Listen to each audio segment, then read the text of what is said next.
I was telling this story about when you came and you started to feel better and went out running. And then you were just describing what actually happened that day. So I don't mean to cut you off, but go ahead and tell us, Brian. I actually wasn't running. I was walking and I jogged a little bit. Then I walked and I jogged a little bit. But with the methane blue, it just helped right away. I had a wrestling gym used for a lot of purposes, other things too. But I was in there all the time, and it was just full of mold. I mean, when I took the mats down to sell the mats and all that, there was black mold everywhere. Under the mats, the roof was leaking, and my landlord wouldn't fix the owner wouldn't fix the roof. So twice I was leaving and going to another gym, and he would lower the price down, and he would Band-Aid it and still.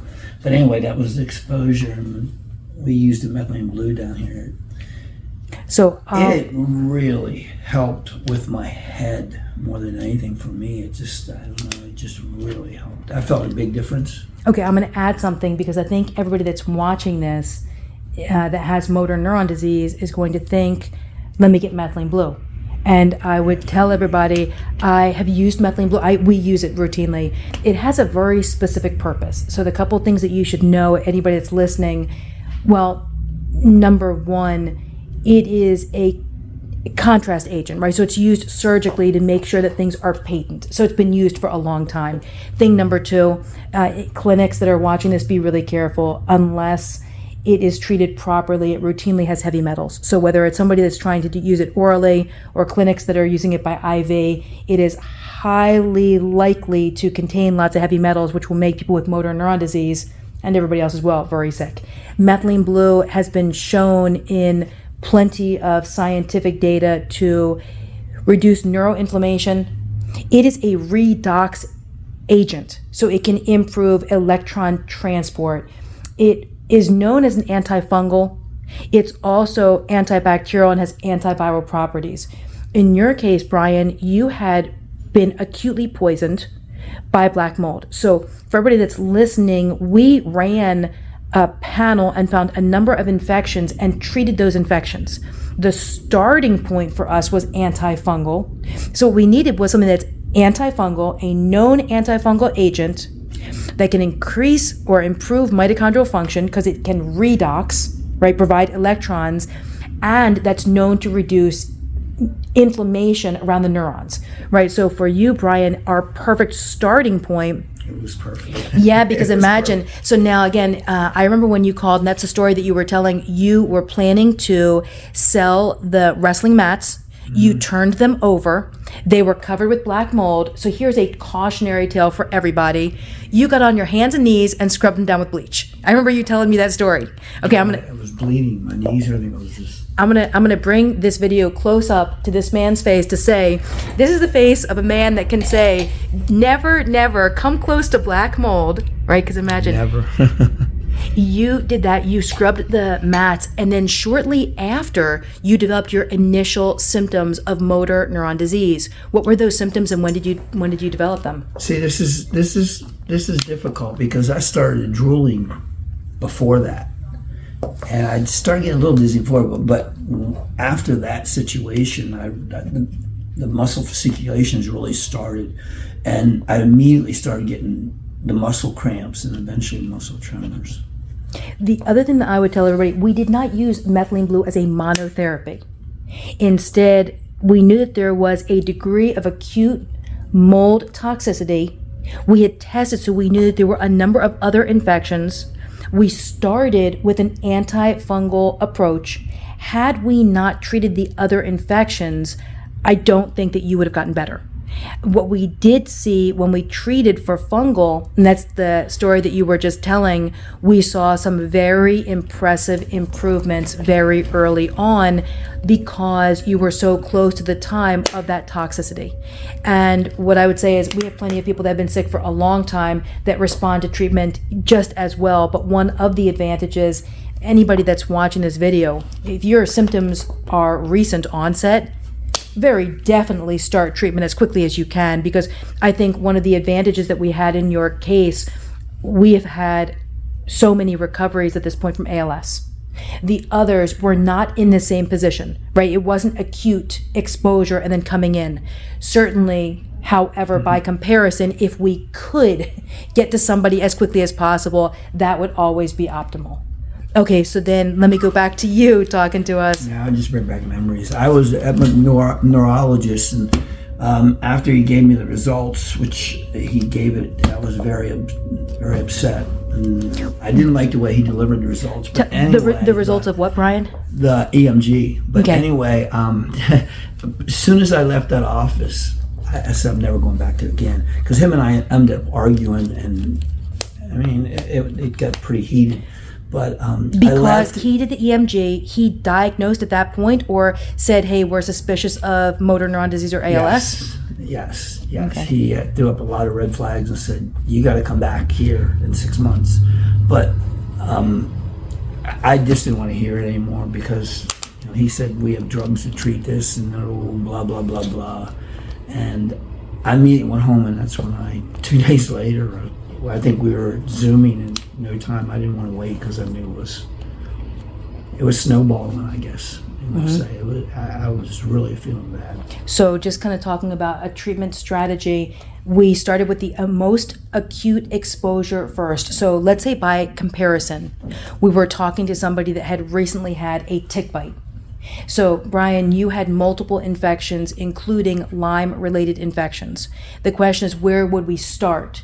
In your case, we would still start on the fungal side, right? So fungal being the family of mold and yeast. We'd start there because that was the most acute exposure.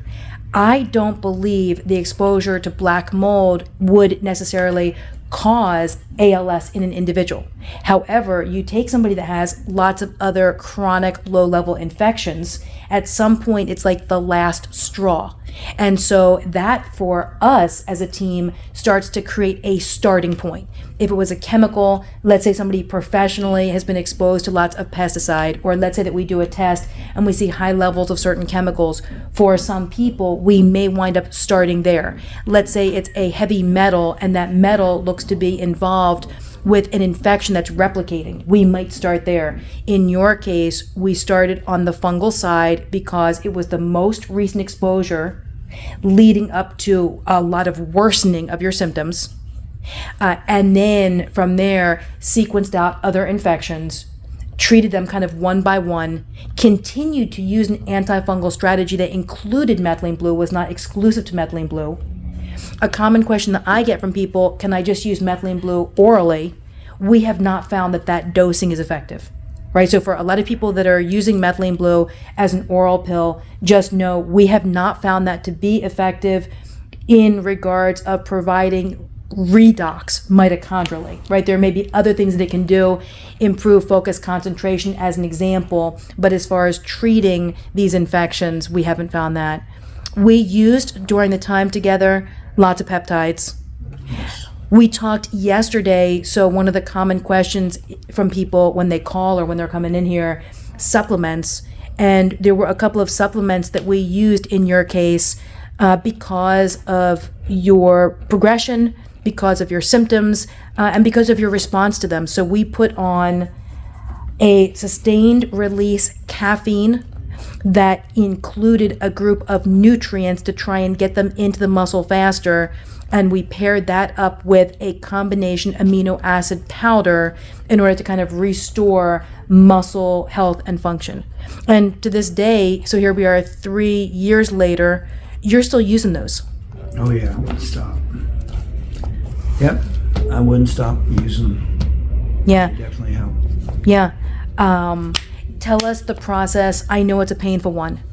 Okay, but you know already, for everybody that's here right now and for everybody that's going to see this, we were just talking earlier. So for the people that are off camera, what I'll tell you, we were talking earlier about the fact that this is a treatable disease. That's certainly how we see this as a center. And so the question is, can you get the treatment that you need? And then can you get better? You went through some really dark times, right? So my goal is not to take you back to a horrible time, but instead to just say, I know a bunch of people are going to watch this. And the question is, can you be really sick and still get better? Will you walk us through some of your symptoms, Brian, so people can kind of get an appreciation? The drooling started first, and then the cramps got really bad. I got to the point where I couldn't lift, couldn't walk, couldn't run. Started walking, was a pain. The fasciculations were, I don't know, firing 50, I don't know, 25, 50 of them at a time on my legs. When I met you, that's what was so noticeable. You had such wild fasciculations. It was really bad. Swallowing, I don't know, it just started, in no time at all, I started having problems swallowing. The breathing got scary because I was having trouble breathing. I don't know what my head was always so congested for too, I don't know, but you use the nebulator almost every day with me down here. So again, for everybody that's watching, we used nebulized, meaning when you vaporize a certain kind of medication, right? And so you use a nebulizer for that. So we nebulized Cysteine. Cysteine's branded name is Mucomist. And what we were trying to do was preserve voice. So speaking, you were having swallowing difficulty, you were already crushing up pills at that point. And we wanted to make sure that that didn't continue to worsen. And so similar to what I was describing with methylene blue, it's not a monotherapy. For everybody that is watching this, remember, cysteine is an amino acid. You can find it in food, so it's high in things like eggs. Cysteine is unique in the fact that, number one, it is a good detoxifying agent. You may not want to detoxify. I don't like cysteine orally, right? Because we're not trying to remove a lot of toxins in people that could be poor detoxifiers. But I'll give you an example. Cysteine orally or by IV is used, let's say, for example, somebody has very limited renal function and they need an MRI for whatever the reason is, something that could be non-renal related. And you're going to give them a heavy metal or gadolinium in order to get contrast. Or let's say somebody has poor renal function, but they need a swallow study, so you're going to give them barium. With those heavy metals, you could further damage kidneys and lower renal function further to a point where they would need something as far as daily treatment for kidney function. Cysteine can be used to facilitate the metabolism or removal of those heavy metals. And so radiology may consider, if they're going to use a heavy metal like gadolinium or barium, number one, using half the dose, but number two, putting cysteine on board 2 days before, the day of, and 2 days after to help eliminate heavy metals. So cysteine can be used IV and orally. We do both.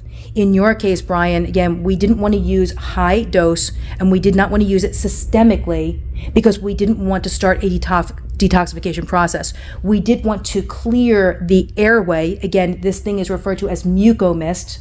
It's used in a hospital setting for people that have pneumonia that do not have a productive cough to help them break up phlegm and get it out. And cysteine as an amino acid combines with two other amino acids under the right conditions and becomes glutathione.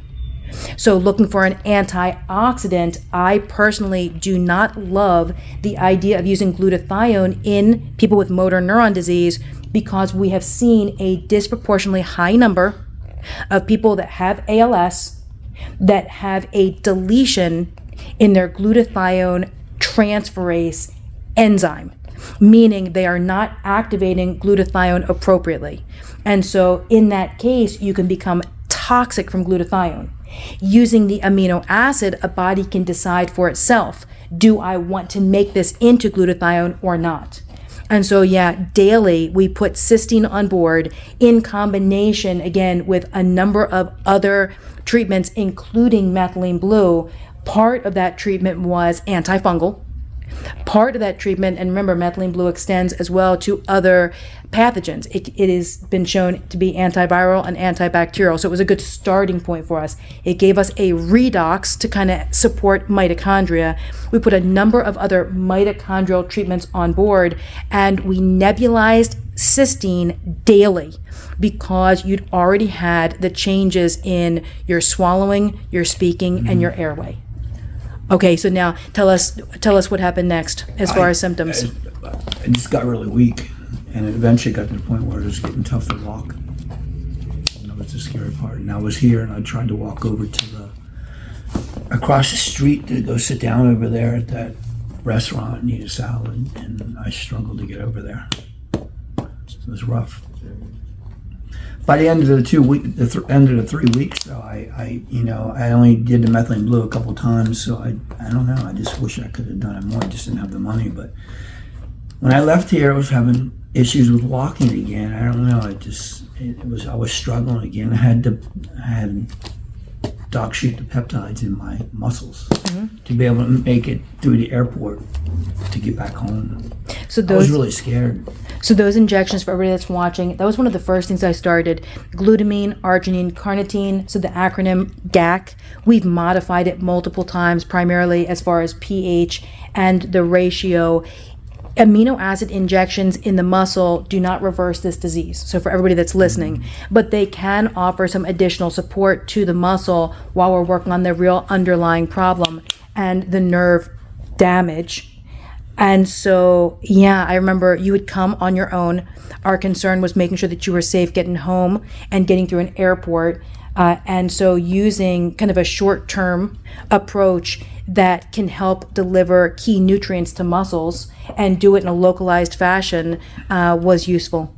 And so at that point, we already knew the other infections and had a sense of what we were going to do next. So our goal the first time around, and I think what we were able to accomplish, our goal was to get a handle on the most acute exposure, reduce the inflammatory burden for those neurons, get a clear idea of the rest of the causes and culprits, and then start building a strategy for them so that when you came back, we would have those other things that we could put on board.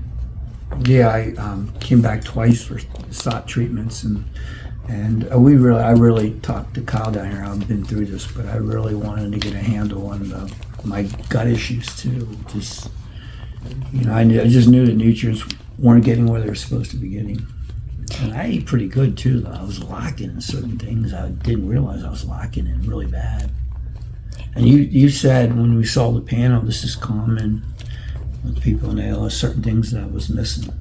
I don't remember them all right now, but... Okay, so it's a really good point. I was thinking about driving the conversation in the direction of infections, I guess because it's the thing that I'm asked about most commonly. But to your point, there are a lot of other considerations, and in your case, we ran a nutritional panel early on along with infections. We ran a number of different tests, immune function, all those things. We found there were some really significant nutritional depletions based off of that nutritional finding. There were like 0, some of them. Yeah. 0 out of what, 9 or 10? There was 0. Yeah, meaning the score on the lab, so 0 to 10, and 10 being the worst. So there were areas. Oh, wait, there were 10 being. Then there were some 10s. I'm sorry, there were some 10s because I know there were some 9s and 10s. Yeah. So what we did was we realized even before treating infections. So I know you're describing treating infections, and we did use SOTs or SOT. For everybody that's listening, that's not what we did first. So for everybody that's running to centers and just getting SOTs put in, I'm asking, please be careful with yourselves. We've had so many reports of people just going to clinics that don't routinely treat ALS, that just dump in therapies for infections, SOT or other therapies. Make you sicker. Only to make you sicker, right? So we did have to clean up the nutritional depletions. We had to clean up the belly issues. So had we done that, but not gone after the infections, I don't think you would have gotten better. But had we gone after the infections and not stabilized nutrition and immune system and gut function, I don't think you would get better. And so it really comes down to the strategy, because it's true, and you've said it multiple times, the gut health in your case was a major component, and it is true. I see that routinely. And so the question is, for chronic low-level infections, to give you an idea, the average person, healthy individual, when you look at their white cell count, total white cells, they're going to be around 9,000, 10,000. That's a standard. Let's say I test myself, but I'm sick at the time. Maybe I've just gotten over COVID. I might be around 5,000, 6,000. Let's say by comparison, I have COVID right now. I might be a 15,000 or even an 18,000. So white cell count the total count, can give you some information on, are you sick right now? So are you making a bunch of white cells? Have you been sick recently and battling something? So do you have lower white cells?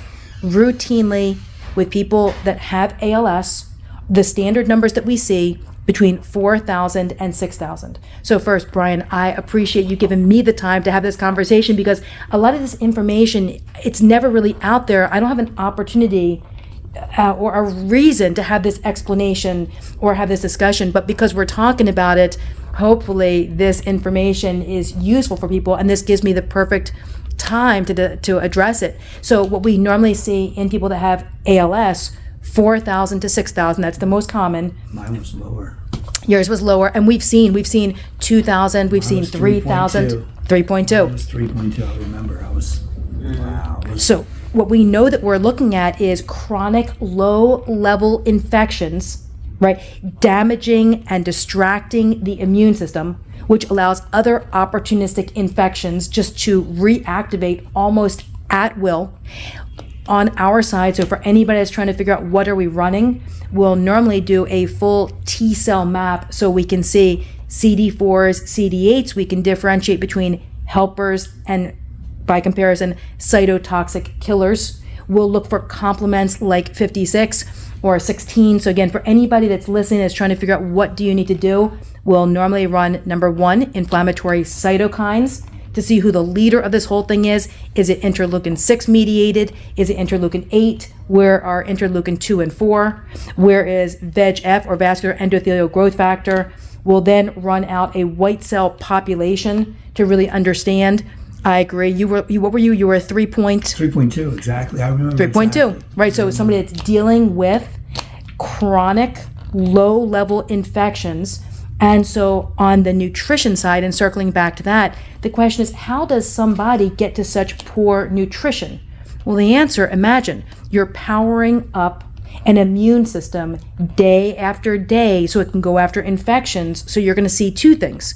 Number one, you're going to see this lower level of white cells, oftentimes still within range, but too low. So for anybody that's looking at their own total white cell count, for any clinicians that are looking at a white cell count, if somebody's in range at a 4,000, 5,000, 6,000, they are in range, but that's clearly not optimal. It's an immune system that is struggling. And when you look at nutritional depletions, remember, for everybody that's looking at that, you're not just trying to throw a bunch of nutrients on board. You're trying to support an immune system that's trying to repair whatever the damage is. So at that point, what we knew was multiple infections, some bacterial, some fungal, and nutritional depletions that would have stopped you from getting the immune support that you needed, because those ingredients are powering up the immune system, and it lends credence to that low white cell count. You can really get a sense of what's going on. Number one, there aren't enough whites. And then oftentimes what we'll see is a decrease in lymphocytes. So for everybody that's kind of watching this whole thing, and an antiviral kind of approach that a body is trying to launch. Okay, so I know I keep interrupting, but No, that was good. It was good. I don't know what to say. But I feel happy that I jumped on it right away, because I honestly had one foot in the grave. It felt like I was dropping fast, and I got it early. And both of the doctors told me that you're not going to survive this. It was kind of, it was rough. they gave you 2 years. 2 to 5 years. Yeah, okay, 2 to 5 years, and that was in 2021. Yeah. And right now we're in November of 2024. And again, I'll tell you, for everybody that's watching, you are, out of our reversals or remissions, you are the person that had the shortest length of time. But for anybody that's watching, and the question is, if you have symptoms for a longer period of time, would that speak to recovery? No. I mean, I think about Greg, for example, and the reason I put his name out there, because he has been putting videos. I mean, he was diagnosed 3.5 years ago, and we're seeing improvement. And we routinely see that from people that have already been dealing with the disease 3, 4, or longer periods of time. But I agree, Brian, in your case, I'm glad that you were able to come in relatively early. if I would have waited 3.5 years, I wouldn't have made it here. That's what I honestly think I wouldn't have. I would slide fast. We're the same way. Yeah, I was sliding real fast. Wish we'd have gotten here sooner. I don't think it should be as far along as she had gotten. It would be farther, more of a recovery.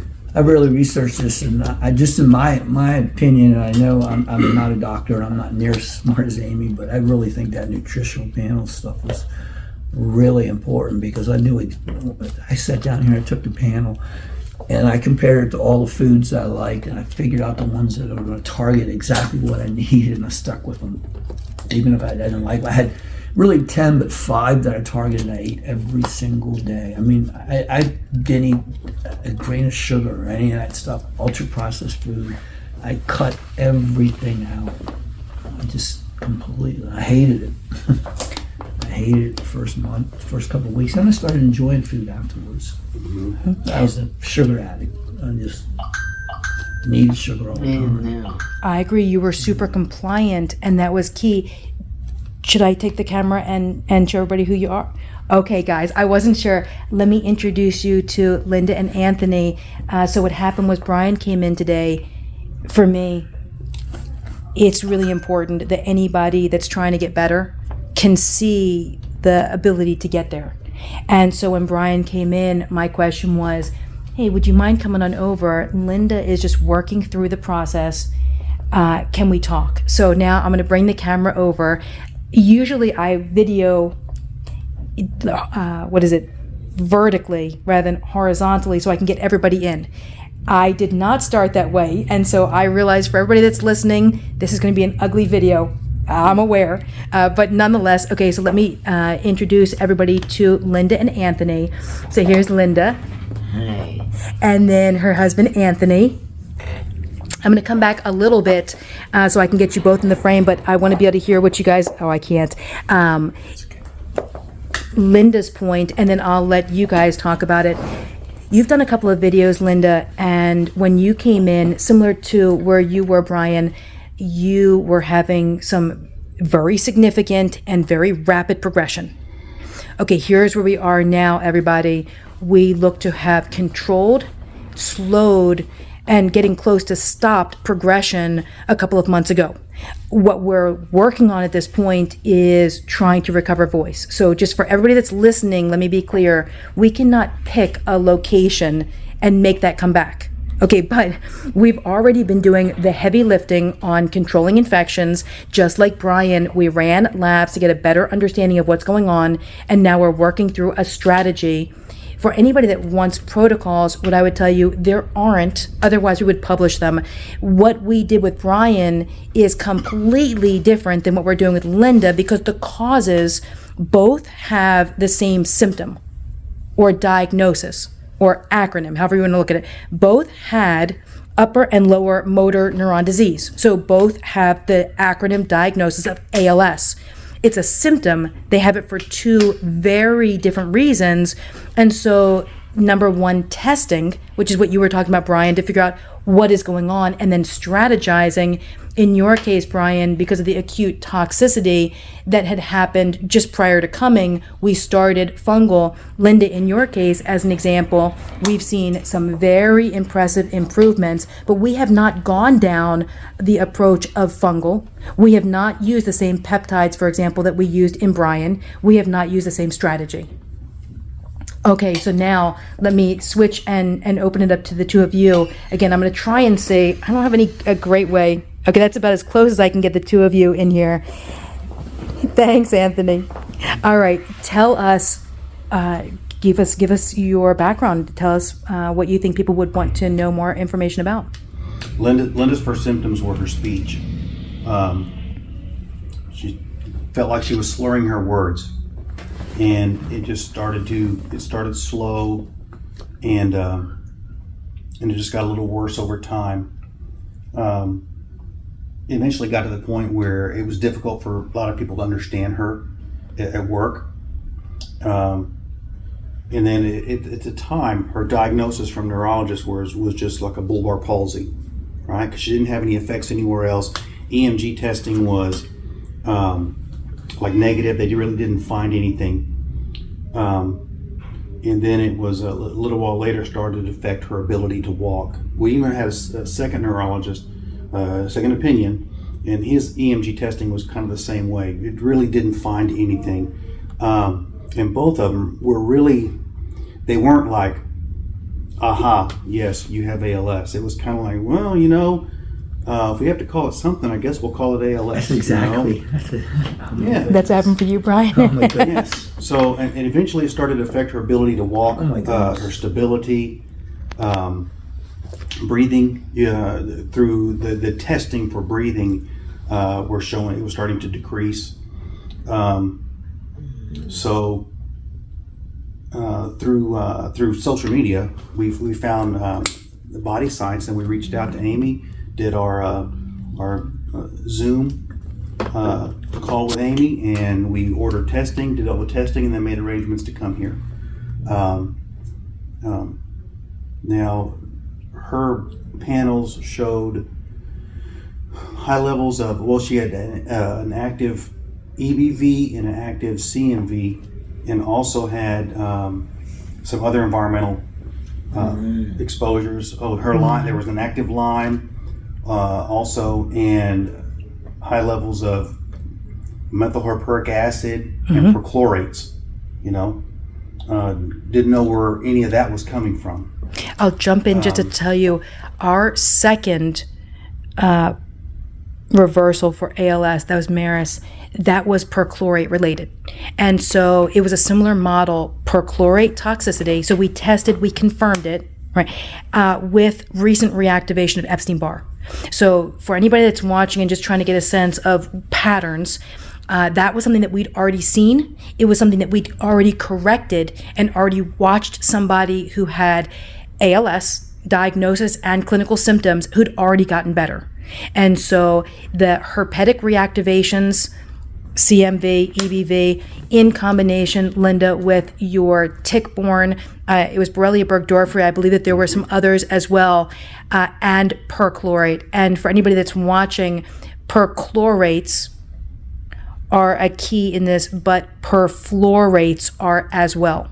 And so at that time, the first time I saw it, we were not testing for perfluorinated compounds, but we are now. So for anybody, again, that's watching on the clinical side, or anybody that has this disease and you're trying to figure out what testing you need, you are going to want to either rule in or rule out perchlorinated or perfluorinated compounds. Chlorine, fluorine, and bromine are halides. It's referred to as halide toxicity, and halides are very neurotoxic. So Brian, the same way that we were talking, I'm going to come around for a minute, about the fact that I don't think black mold would have necessarily caused motor neuron disease by itself. Black mold plus a group of infections, right, plus poor nutrition. So I think we really are looking at these kind of super infections that take advantage during times of things like nutritional depletions, right? Linda, in your case, I'll come back around, kind of the same thing. Had it just been perchlorate toxicity, I don't know that you would have had symptoms of motor neuron disease, although perchlorate toxicity is a known link to Parkinson's disease, right? So we know it's neuroinflammatory. Okay, so then let me let you continue, Anthony. So it's true, it was high perchlorate levels, ongoing recent reactivations of herpetics and Lyme. Okay. Right. So we've been coming here for about a year and a half now. We've gotten the Lyme under control with SOT. We're working on the EBV and the CMV through SOTs. The last check, the EBV was under control, but we went ahead and did another SOT for that and the CMV to try to rein in both of those. And our last visit here was just a couple of months ago. And at that time, we were here for 2 weeks, and after treatment here, when we left, Linda has just like turned a corner and just started feeling great. She feels energetic. She just feels good, which she hasn't felt like that in quite a long time. We've started physical therapy at home. We have a great physical therapist who seems to know exactly what to do. And she feels like she has more energy. She's regaining some stability. So we think we're on a positive path to start going in a positive direction. The conversations, the communication that we have, what I'm so used to over this length of time is, Linda, you saying something and then looking at Anthony, and then Anthony, for me, waiting for you to tell me what you understood or what you think you understood. And then Linda, sometimes Anthony gets it right and you give him the yes, sometimes he doesn't. This time around, I walked into your room. I don't remember what you said. It was something fairly involved, meaning something I wasn't going to guess on my own. And then Anthony, out of kind of a knee-jerk reaction, you translated, and then I said to you, I don't think I need a translator anymore. I already understand Linda. And then, Linda, I'm going to come on close. This whole time now, this is the first visit that I've been able to understand what you've got to say. Yeah. You're not the only one. Mike told me the same thing. Well, imagine, so everybody heard Linda. I'm not the only one. Mike told you the same thing. What happened was I came into the office and Mike said to me, I can understand Linda. And then again, I go over to see Linda and Anthony's there, and you said something that was, I don't know, complicated. Yeah, you don't know. And Anthony, immediately you went to translate, and I said to you, no, I got that. And there hasn't been anything during this visit so far that you've said that I haven't understood and the whole team hasn't understood.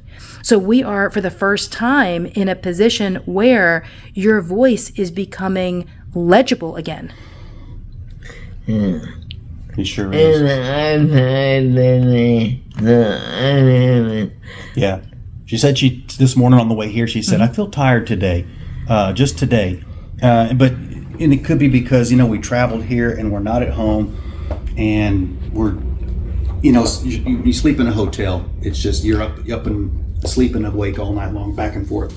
So she said she's a little tired today. So she feels like, even though you can still understand what she's saying, she's tired. Yeah. And then she feels like, I'm not speaking as clearly today, but you can still understand her. Well, keep in mind, everybody, Linda, right now you're hooked up, right? And so on our side, today is Thursday, we are very definitely putting your cells through their paces. And so I don't disagree, Anthony, with the fact that sleeping away from home can have a toll and travel, but it doesn't change the fact, if I have to guess what's happening, when somebody comes on over here, of course, our objective is to move things forward. And we are going to be in the cells, and you are going to feel it, right? There's no mistaking. You're going to notice that we are doing something. And so, Linda, my guess, the way that you're feeling today is more about us, more about me, than it is about you. We've got a lot of things on board over a number of days, and your cells are working through it to the point that you guys made earlier. A lot of times when you go home, that's when all of a sudden you'll start to see those improvements and those changes, because that's kind of where everything settles into the cells. And then it's almost as if cells just get better or work better. That is so true, because normally we're here, this time around we're here just to get a couple of SOTs so we're here just a little over a week. Normally on our, we're here also on our every 12-week visit. Those are 2 weeks at a time. The first week, it kind of wears her out. So they're putting a lot of stuff on board, and she kind of starts to feel tired and a little bit weak for just that first week. But going into that second week, she comes out of it. And by the time that second week is over with, she's like a new person. I am ready. I feel great. I'm ready to go. And I feel like I can just get up and go. Mm-hmm. And then again, let me fill in the blanks for anybody that's watching from a protocol standpoint. Going back to the conversation, Brian, we were just having about white cells. Linda, of course, we've seen the same thing. We know that you're fighting a lot of infections first on the SOT side. Folks, we are not just dumping in SOTs. Okay, instead, they're the 12-week process, the every 12-week, what Anthony is describing is a medication called Filgrastim. Filgrastim is Neupogen, that's its generic. It is a medication that's been used in oncology. It has FDA orphan drug status that's been awarded specifically for ALS. What it's been shown to do, well, number one, impressive improvements in biomarkers in individuals that have ALS. So for anybody that wants to kind of read up on it, but second of all, improve the bone marrow production of cells and increase the amount of stem cells being moved into the peripheral blood supply. So Anthony, what you're describing, and last time around, Linda, what happened was we put on a number of treatments in week 1. We followed it with 5 days of a Filgrastim protocol, and we've been putting on stem cells as well. Yes. All right. So we've been asking your bone marrow to increase cell production, but specifically put more stem cells, your own stem cells, out into your blood supply. And then we've been adding to that by putting on stem cells. So I agree, Anthony, you're seeing the whole process. The first week, oftentimes, that's us preparing for what's going to happen next. And the tiredness of a body that can oftentimes, with a week of Filgrastim, move a white cell count, because imagine we were just talking about white cells, so this is a perfect time to discuss it. Brian, we were saying you came from a 3.2, so a 3,200. Remember, everybody, the place that you belong, 8,000, 9,000, 10,000. All right. For anybody that's dealing with chronic low-level infections, they're going to be below that. For anybody that has an existing infection, they may be above that.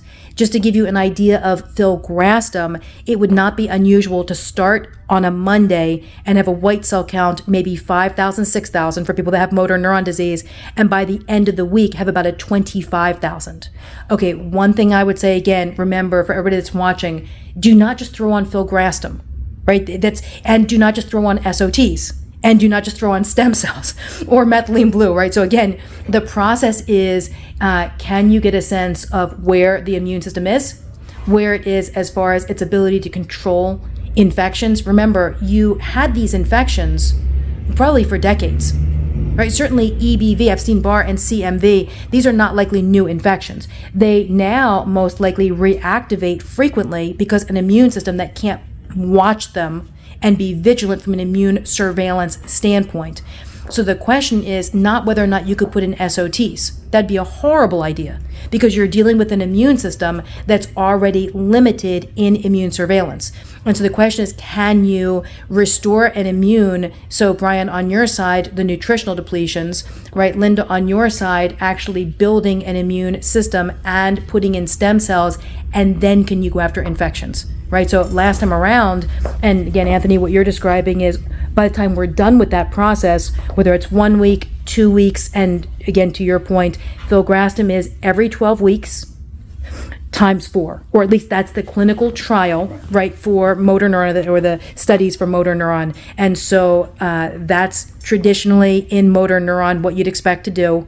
You left last time tired from a lot of things that went on board, went home, and then felt as those things are actually doing what they need to do, the improvement. I can then say that when I turn around. Yeah. Right. Yeah.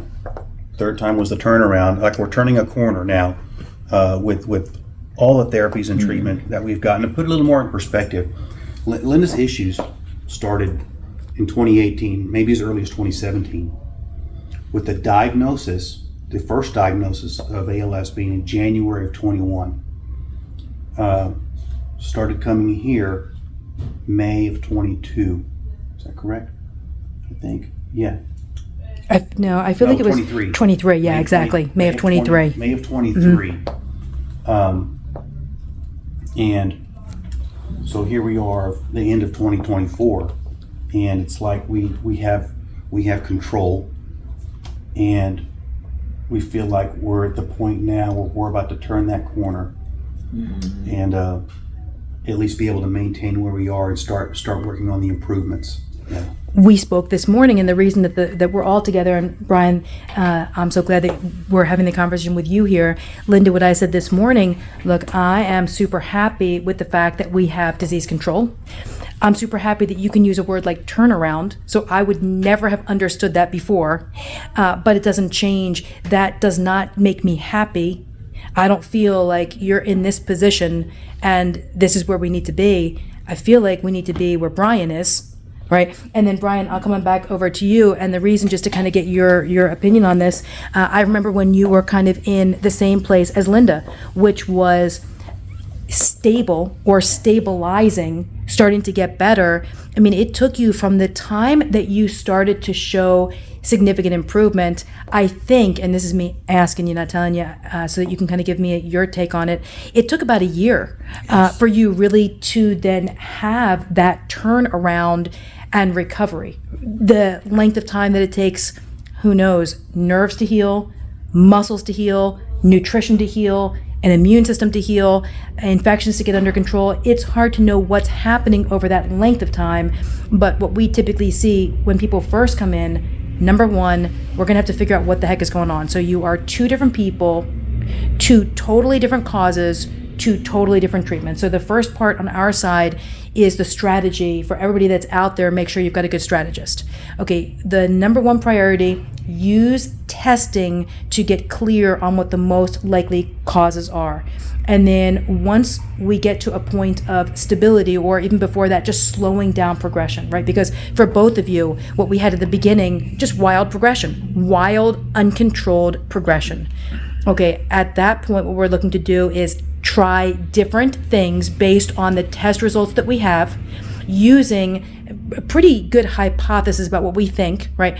And look for response and wait to start slowing disease progression down until we get to a point where you are, I think now, Linda, which is a progression that looks to be controlled, and the beginning of restoration of function, which, Anthony, is what you were just describing. Stability, feeling more stable now when you're walking, the fact that I can understand you this time.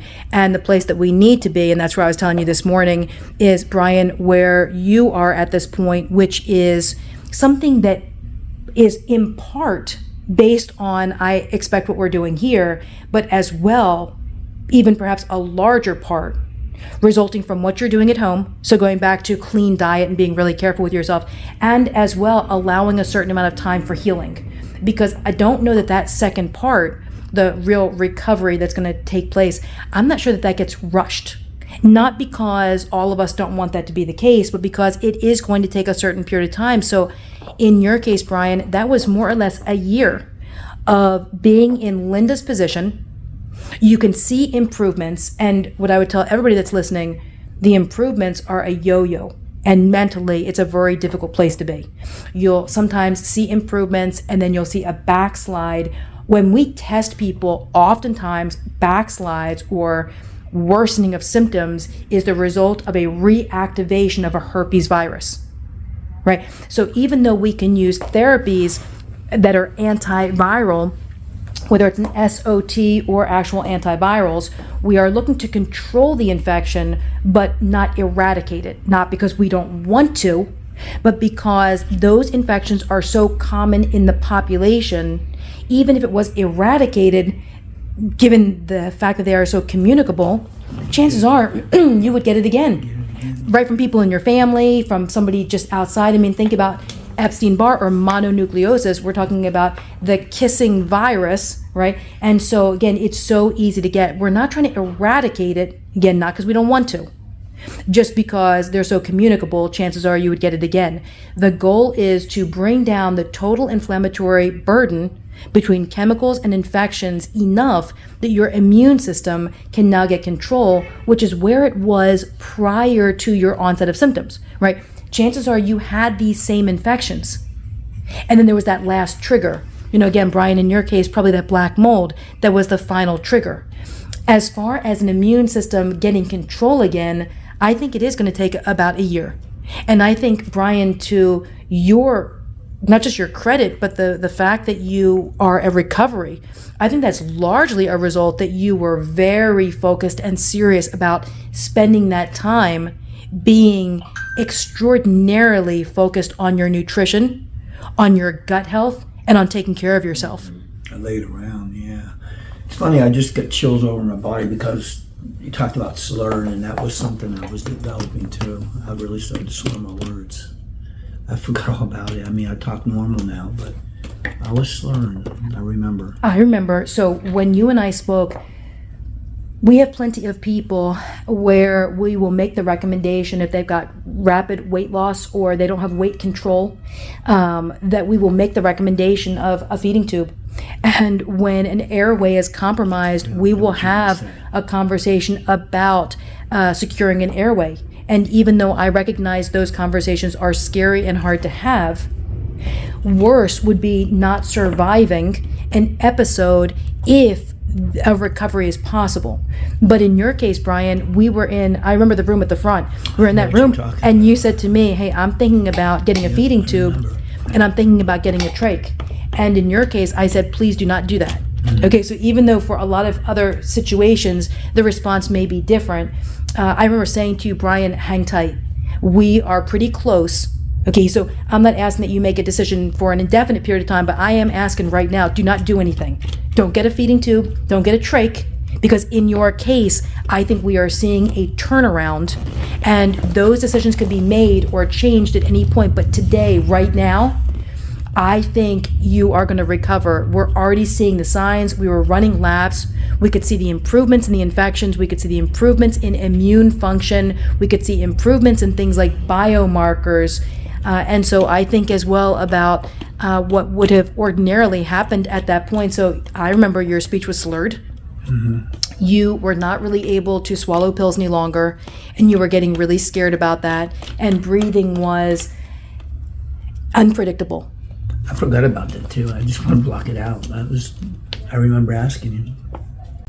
So then the question is, for anybody that's watching this, because most people, I imagine, that are going to be watching this, they are current, they're dealing with ALS, they're progressing. So different than the two of you, in your case, Brian, where you've recovered, right? So Brian came in weighing in the 140s. You're now weighing close to 200, and plus there's no question about the recovery. You are now somebody, you were in a Mr. Physique competition and won it. Brian is able to upside down climb up a ladder or a rope with his legs. So Without for any my legs.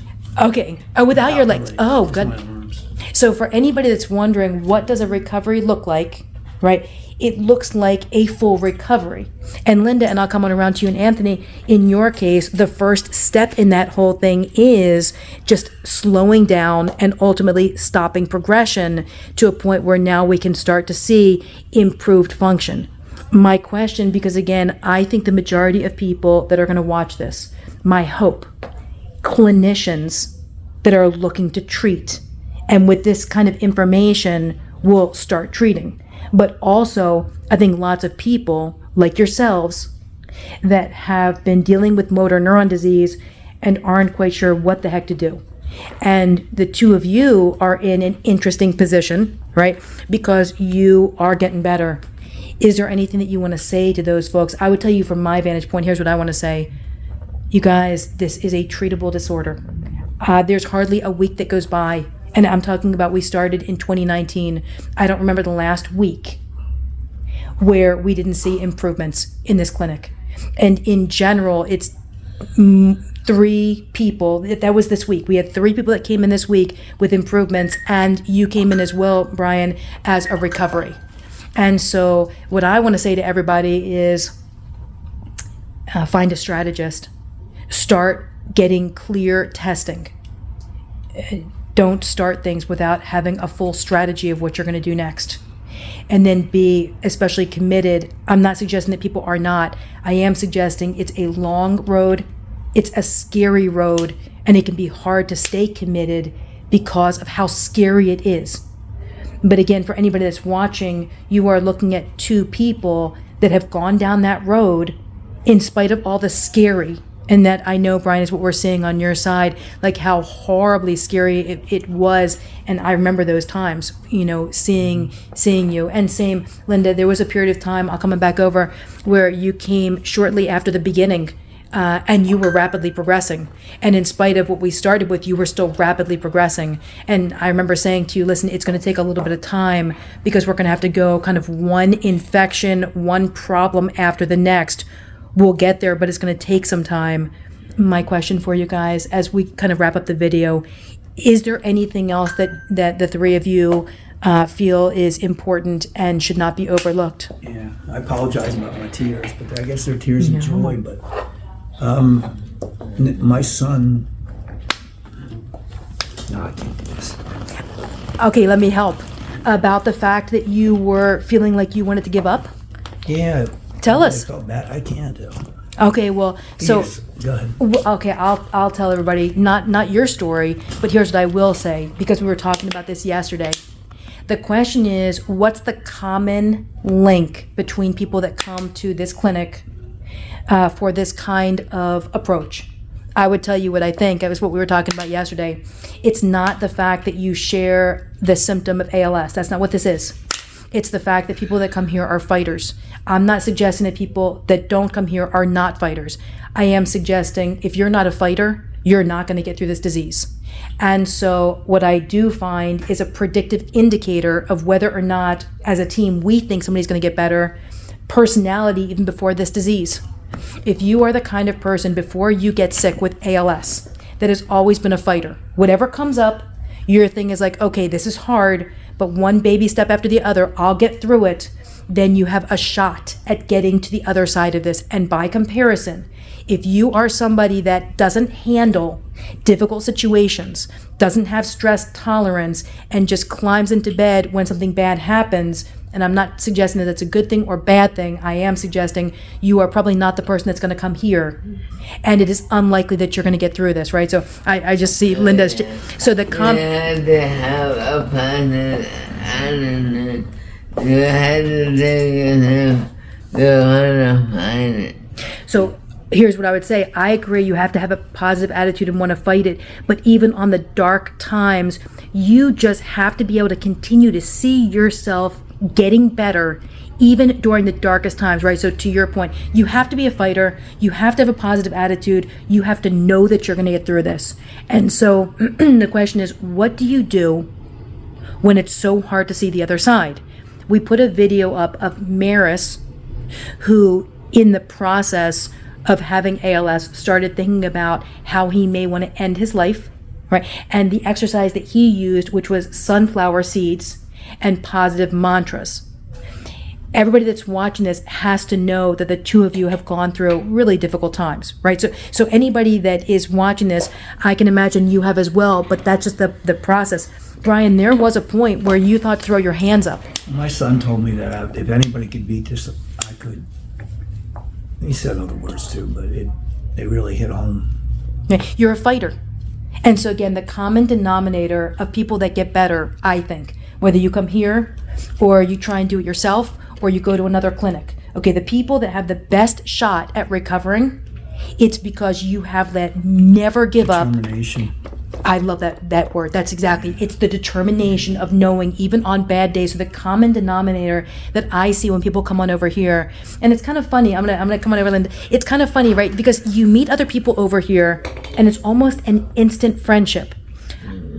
I think the common link, it's not ALS.